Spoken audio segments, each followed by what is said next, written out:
Hi, everybody. Welcome. We're glad you're here. We're with the movers and shakers of the real estate appraisal industry. And today we're with a favorite guest, Mr. Craig Morley. Craig, how are you this morning?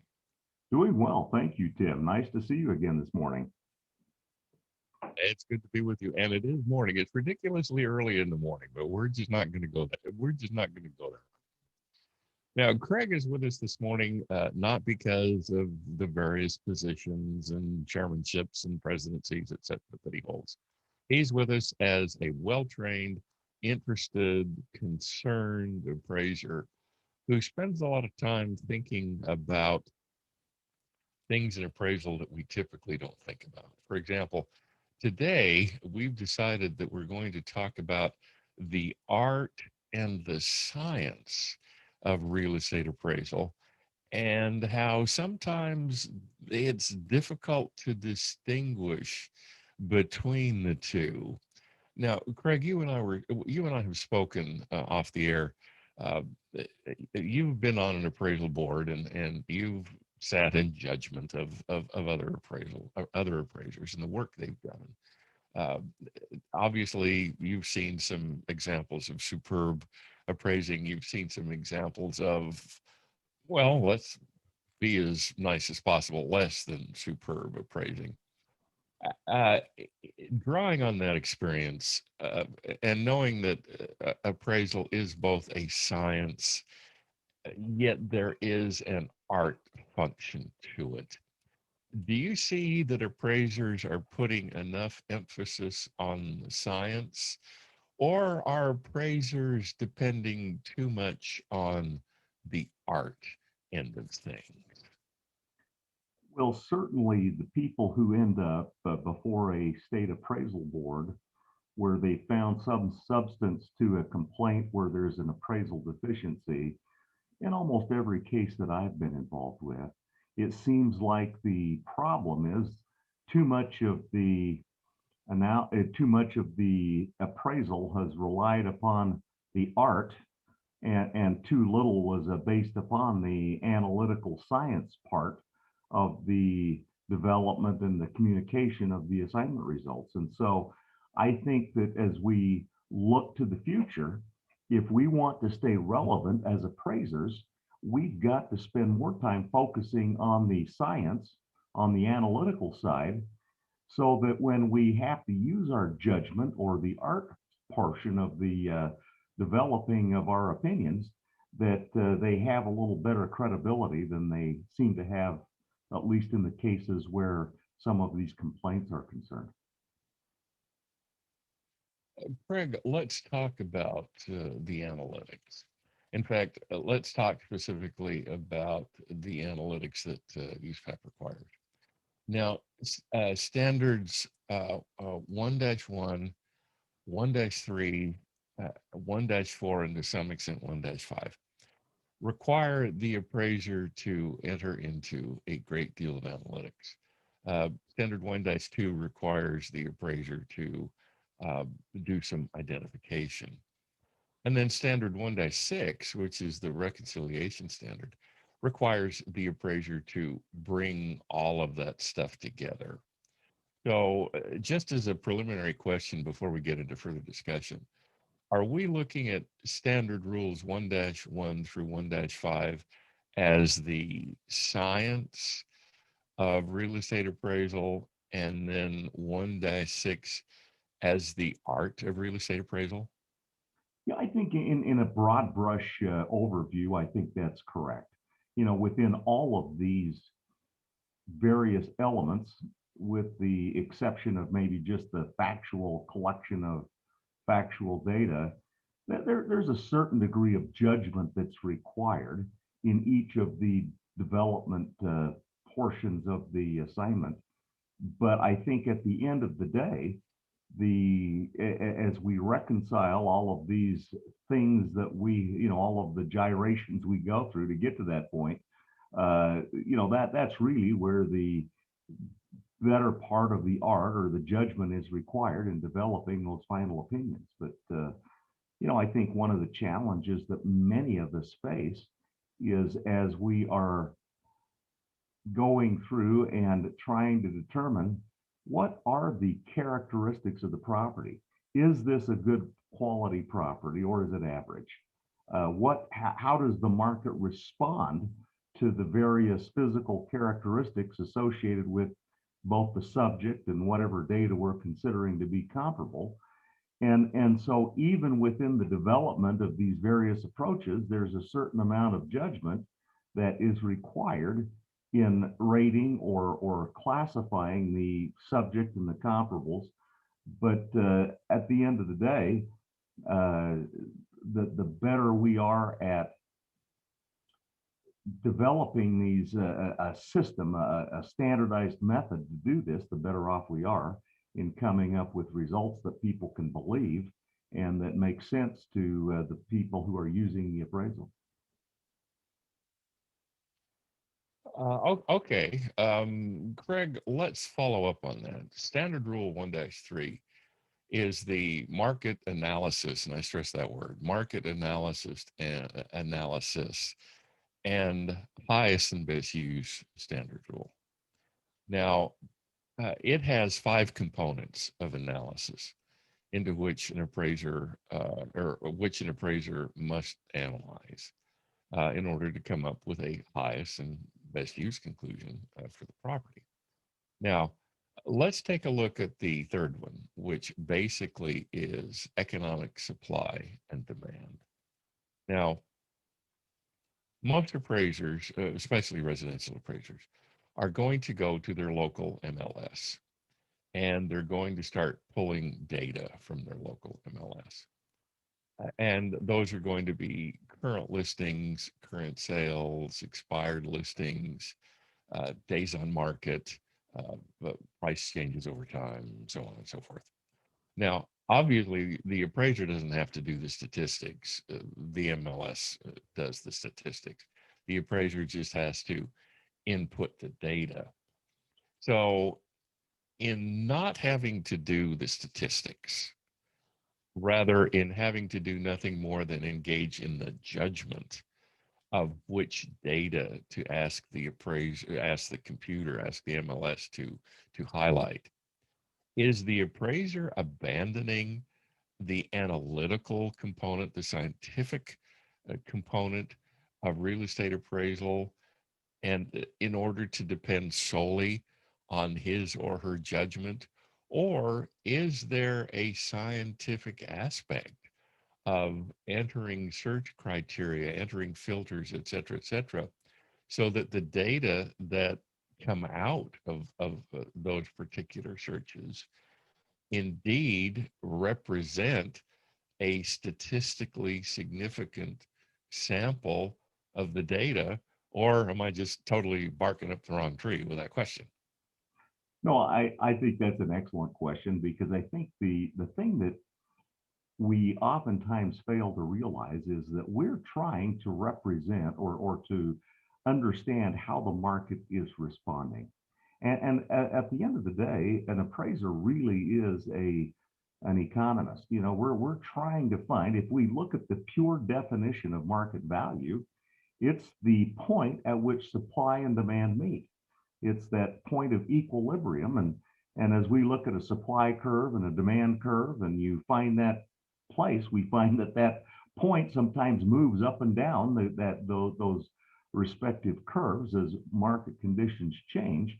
And having a good understanding of what kind of data should I be looking at, because oftentimes as we see some of the MLS data that comes out, for example, we will see, okay, the MLS says that the average price of a home has increased by X number of dollars on a year-over-year basis. Well, how was that determined? Is that every single property on the MLS that was averaged over the past year? And does that apply to the property I'm appraising? If I've got an entry-level property where there's exceptionally high demand, do those numbers make sense? Or do I have to go in and develop a different kind of filter to better reflect the market characteristics for the property type that I'm dealing with? And I think at that point, if we don't understand the law of large numbers, if we don't understand what is happening in the background, then we oftentimes find ourselves developing conclusions that really aren't supported by the data that's available through the data sources that we're relying on. Okay, the data sources we're relying on. All right, let's hold that thought. Standard Rule 1-5 requires the appraiser to analyze the purchase and sale agreement on the property, number one, assuming there is a purchase and sale agreement on the property. And number two, assuming the appraiser can get a copy of it if one exists. That's not always possible. But let's suppose the appraiser gets a copy of that purchase and sale agreement. And I'm pulling this out of the air. It says $450,000. Now, from a standpoint of analysis, is that $450,000 a target the appraiser is trying to hit? Or is that $450,000 contract price just another data point, just another point of analysis that the appraiser is supposed to consider in the analysis of all the rest of the market data on that journey to a credible value conclusion? You know, I look at it as a data point. I think it can be a significant data point, but part of that data analysis that you perform is looking at the elements of market value. Was it, is the buyer and the seller well informed? Is it a cash equivalent purchase price? Was it exposed to the market? Were the buyer and the seller acting in their own best interest? And if it meets these things, then I'm probably going to look at that data point and say, this is a pretty significant data point. When I find a violation of those, where I'm selling it to a family member, or, I think maybe in the current environment, in many markets, you find situations where people are not maybe acting as well informed because I've got nothing else I can buy. I'm desperate to find something. And if I want to buy something, I realize that I may have to pay more than what what the history would suggest, or what the market data would indicate, in order to secure the property. And it may represent a speculative price that isn't really supported with credible market data. But in arriving at that conclusion, I need to go through the steps in order to determine what is market value for this property. And in some markets, in the current economic environment that we're in as of today, that can be exceptionally difficult. But I think going through the exercise is really important if we're going to be able to reconcile to something that makes sense in the final opinion of value.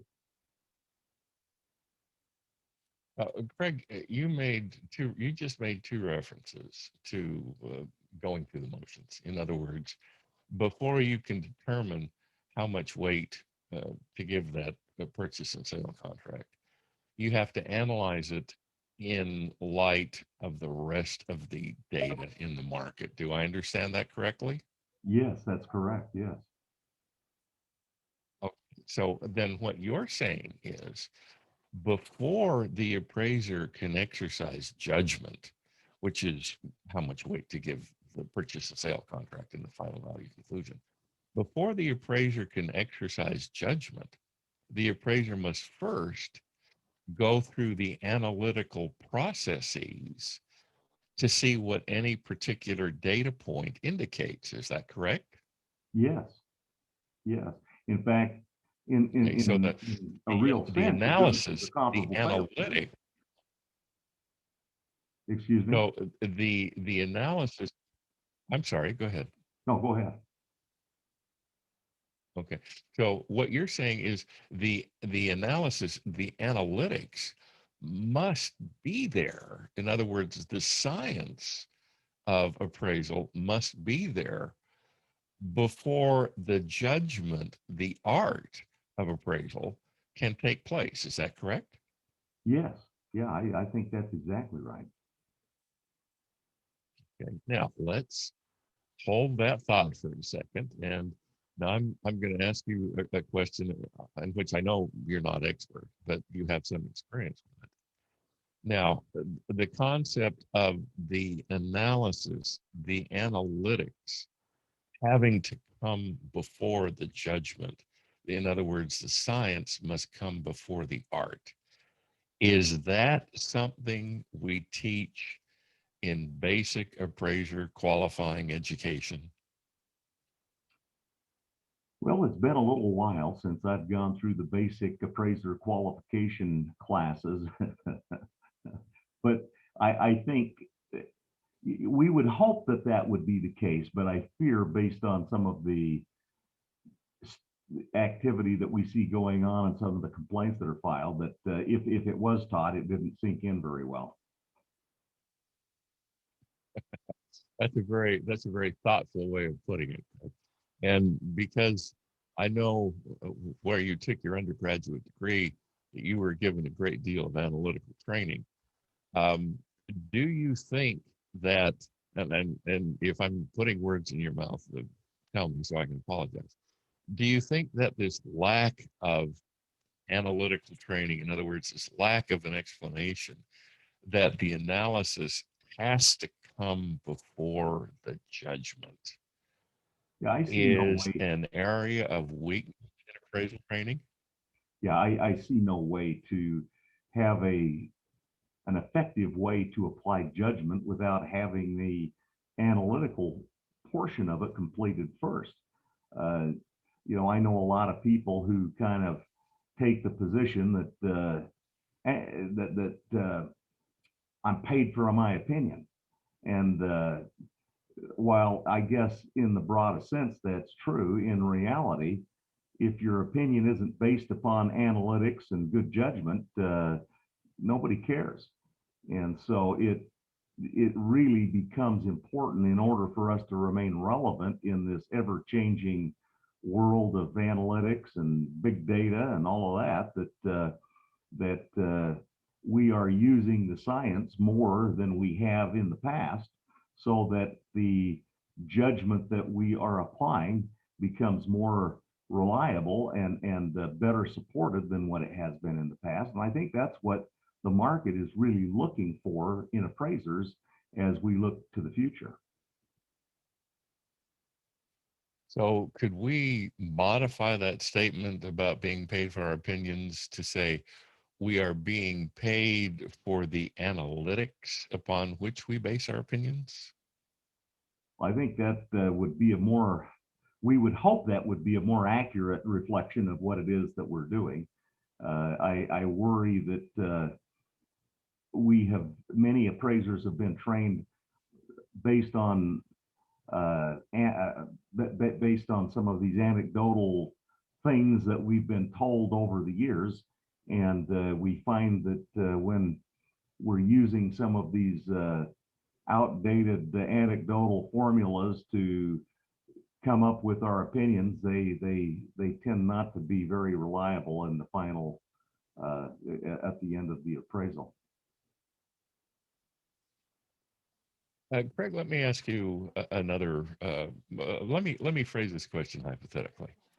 Okay, you do an appraisal, and residential appraisal. You do commercial work too, but let's center this on a residential appraisal.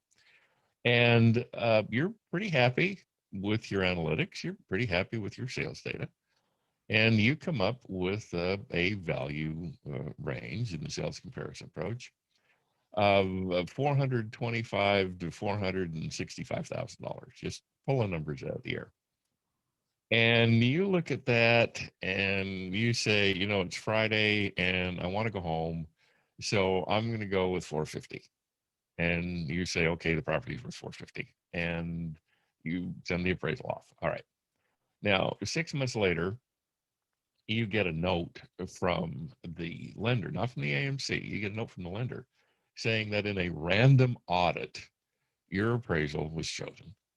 And the random audit raised the issue that, well, the $450,000 was indeed well within your range, your adjusted range, that there is no particular justification for it in the language of the report itself. In other words, you said, okay, out of the range of 425 to 465, I like 450. Thank you very much. Here's my invoice. Pay quickly. All right. And the letter also goes on to say that unless you respond timely, properly, blah, blah, blah, blah, blah, that this appraisal is going to be forwarded to your state appraisal board for its resolution of the issue, or some equally threateningly polite language. Now, the appraiser has already gone through all the motions of doing the adjustments. The appraiser has explained the adjustments. Therefore, and in doing so, the appraiser has engaged in the science. Now, the appraiser pulled 450 out of a range of 425 to 465, which is certainly reasonable because it's in the range. Why is it, Greg, that again, the appraiser has got to go through, or let me rephrase the question. Why is it that some folks, and very possibly state appraisal boards, think that even though the appraiser has already explained the derivation of the adjustments, and let's suppose that the explanation is completely acceptable, why is it that this state board is going to say, well, if 450 is within the range of your adjusted sales, but you didn't explain why it wasn't 445, you didn't explain why it wasn't 455, and therefore we're going to nail you for writing an appraisal that lacks credibility and writing a report that's misleading. Hasn't the appraiser already engaged in the necessary art and science to get to that point? Or is there even more necessary art and science after the appraiser has come up with a value conclusion? I think it's probably one of the single biggest deficiencies that I've seen in appraisals that I look at, where we go through everything except the reconciliation, where we go in and reconcile to our final opinion of value. And it remains, there's lots of different ideas on how much reconciliation is required to meet a minimum standard. But I think, and I see some lenders, you get into some of the larger national lenders, and they want to see a weighted average, where you go in and say, well, I think comparable sale one was the best. I'm going to give it a percentage of the weight, and we'll go through and allocate percentages. And in the end, I've got this weighted average based on how I believe the comparable sales best reflect the market. And that's appropriate to do. We do that from time to time. You can do it with just explaining. I've looked at the data. Comparable one has the lowest net and gross adjustments. It's a recent sale near the property that is very similar in physical characteristics. I think that one best represents the market for this property, and something along that line is appropriate. Because what we're trying to do is explain to our client, where did this final opinion of value come from? And if we are simply using a mathematical average without giving some kind of, and an average may be appropriate. I don't say that it shouldn't be the average of your adjusted sales, but if each of the comparable sales have similar characteristics and you think they each contribute equally, then that's fine. But I think oftentimes the problem that we run into is that appraisers have canned comments. And so in this scenario, if the appraiser says, yeah, I considered each of these sales equally, and the average indicated value is 440, and I've concluded 450, and my appraisal board may be looking at this and saying, well, gee, you don't know how to do math, because You said you weighted all of these comparable sales equally, which suggests that your opinion of value should have been 440 based on the comments that you provided, but you developed something different than that, which now, they might be trying to make the argument that it's misleading because what you said you did and what you actually did are in conflict with each other. And that's, I think, where we oftentimes run into the problem. All right, so you're talking about the potential inconsistency of saying I gave everything equal weight, but you didn't. Right. Okay, now let's take a look at that. Okay, let's take a look at that. So you mentioned earlier a weighting system, and then you also mentioned earlier what amounts to a ranking system. So both of those are scientific in that they are quantifiable. But even after you've quantified why you gave sale one the most weight and sale four the least weight, etc., there is still a component of a judgment. But if I interpret correctly what you're saying, what you mean is that uh, the science still has to lead to a reasonable conclusion, but the conclusion itself is more judgment than anything else. Is that correct?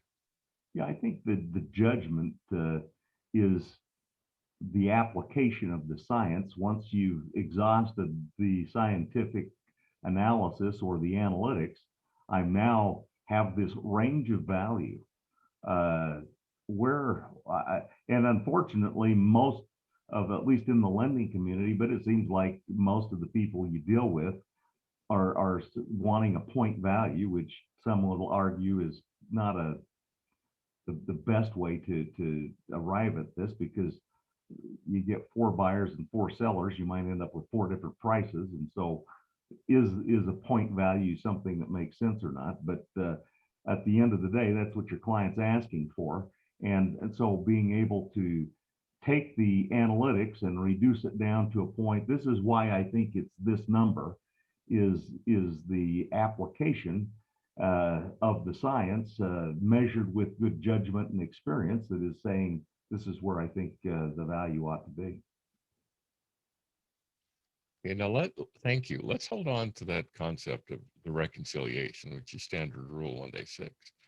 Now, you mentioned appraisers tend to get all happy about what, and let's face it, the 1004 form, in fact, all of the appraisal forms have almost no space dedicated to reconciliation. So if I understand correctly, the the tendency to overuse boilerplate and the fact that there isn't a lot of space on the 1004 form or any of these standard appraisal reporting forms to include a reconciliation is mitigating against appraisers doing a proper reconciliation. Is that what you meant to say? Yes, I think we get so caught up in the clicking of the boxes and so forth that we fail to realize that this is really kind of an outline. But there's often the requirement to expand beyond what the space may be available on a particular appraisal report form in order to adequately communicate your assignment results in a way that's either not misleading and that meets the minimum standards for reconciliation of your final opinion of value. Okay, let's carry this thought forward. Fannie Mae is working on a new appraisal, and for lack of a better word, we're going to say form, even though, as you've indicated in past interviews, that's really not what it's going to be. But since we don't know what it's going to be, we're going to use that term. All right. Do you think that with Fannie Mae's new reporting requirements, it is going to make the distinction between the art and the science of appraisal clearer? Or is it going to blur further that already fine and fuzzy line? You know, I've seen some of the samples of demonstration reports using this the new process. I've been on a number of calls where there have been discussions talking about how this change, and from my perspective, I think it's going to be far better than what it has been before, because what you're going to find is that it's not going to be a rigid form that you're going to be filling out. And so as you go through that development process, and I think many people kind of do the development and the reporting, more or less simultaneously. I'm finding the factual information and then putting it into my report and determining, what sales may be appropriate and putting those into the report. I think the thing that you're going to find is that you're not going to be constrained to a very small area to explain unusual situations that may come up, so that we can't use the argument, well, gee, there just wasn't enough room on the form to explain what the situation was, because the form is going to be modular. And so I think what it's going to do, as I understand how this new reporting system is going to be applied, is that as you go in and if you determine that this is a single family home, uh, the inputs that you will be providing will be specifically associated with the single family home. If it's a single family home with an accessory dwelling unit, the inputs will change. If you determine that it's a multifamily rental property, the inputs will change.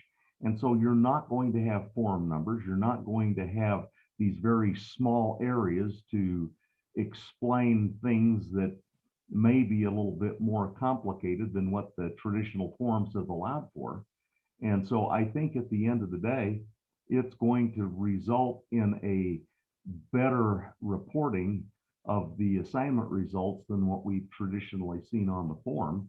And as long as appraisers can comprehend what it is that your client's asking for, and they do a good job in explaining that, I think you're going to end up with better appraisal results that are more meaningful to the client. And I suspect if you're doing it properly, it will probably have fewer complaints from those people, and hopefully, and I know that the GSEs are concerned about the number of revision requests. I think I think it may assist in lowering the number of revision requests that we're currently seeing in a lot of your residential form reports. All right, let's follow up on that. I'm going to give you two scenarios, and I'm putting these to you as a former state regulator, former chairman of your state board. And tell me which, if either one, you'd rather see.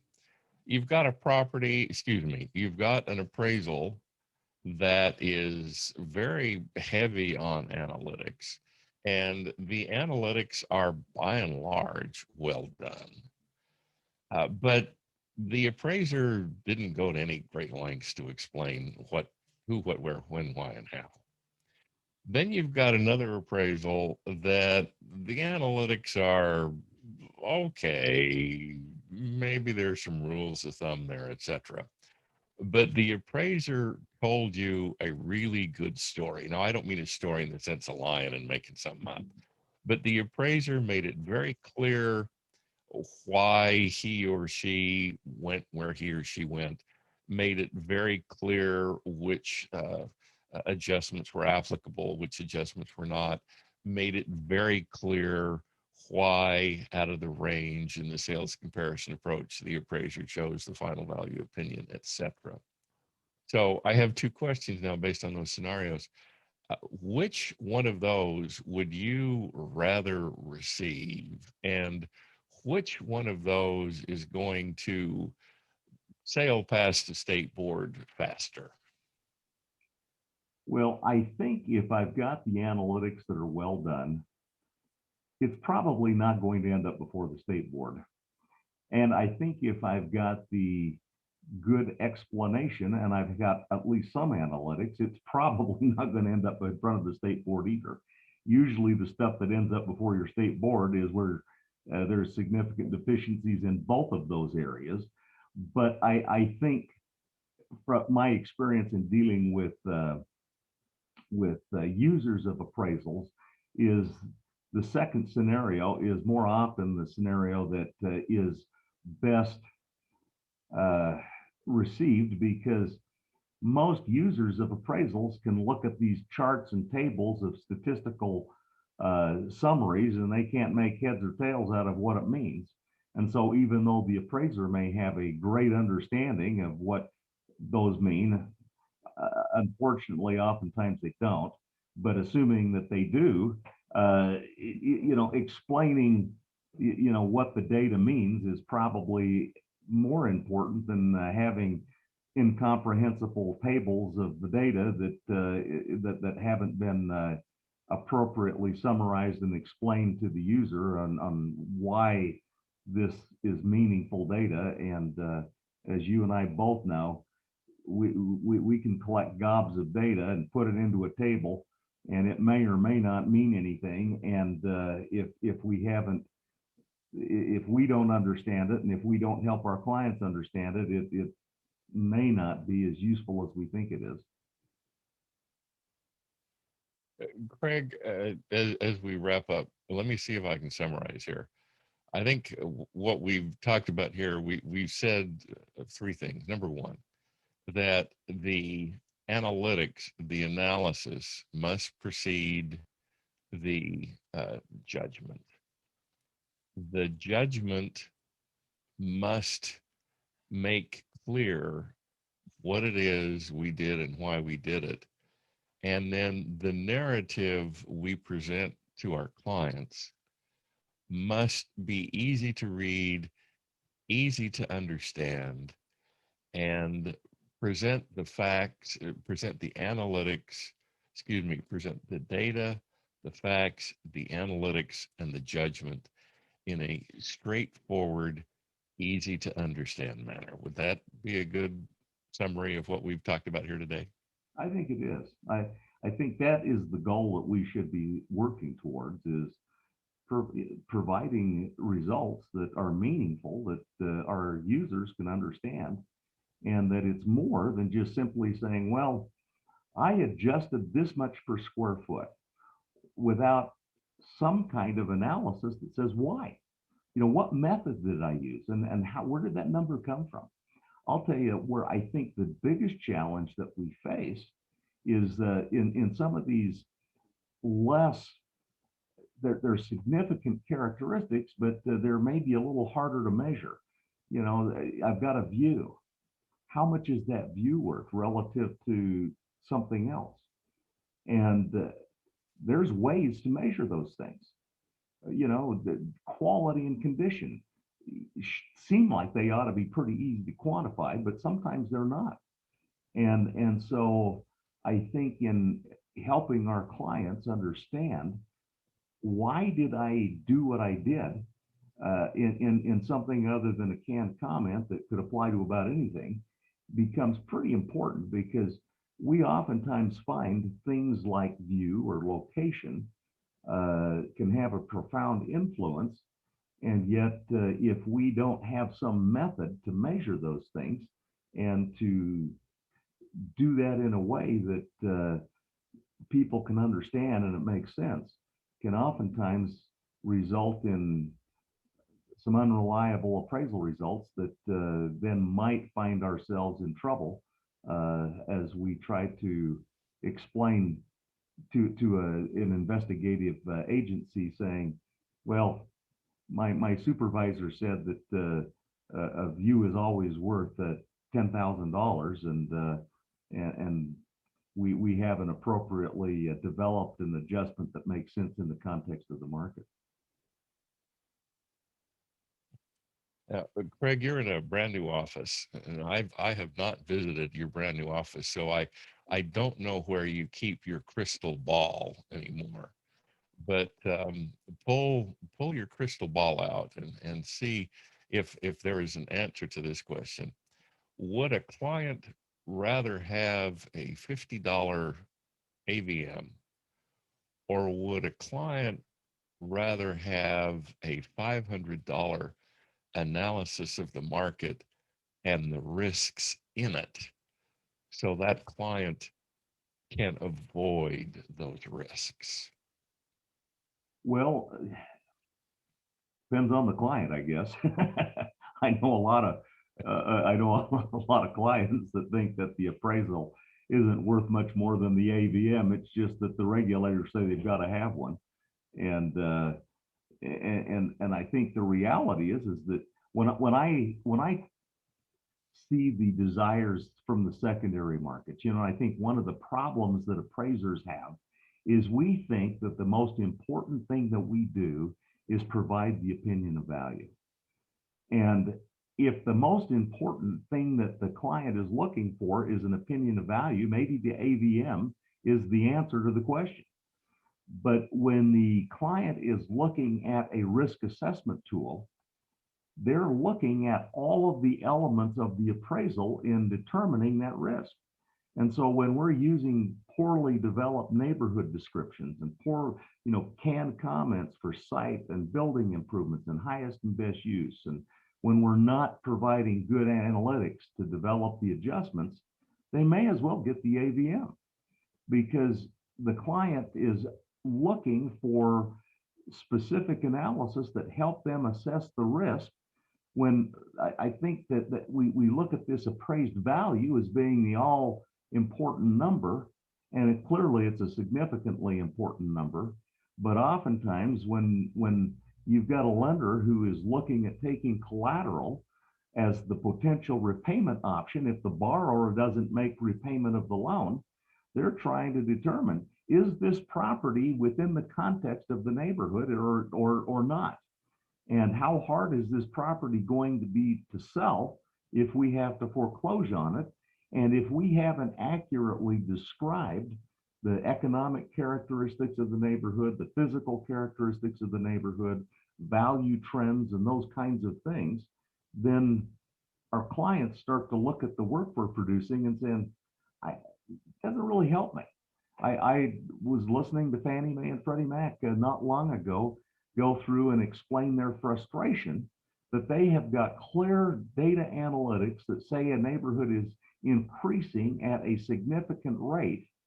And yet in the appraisal report, it's saying everything is stable.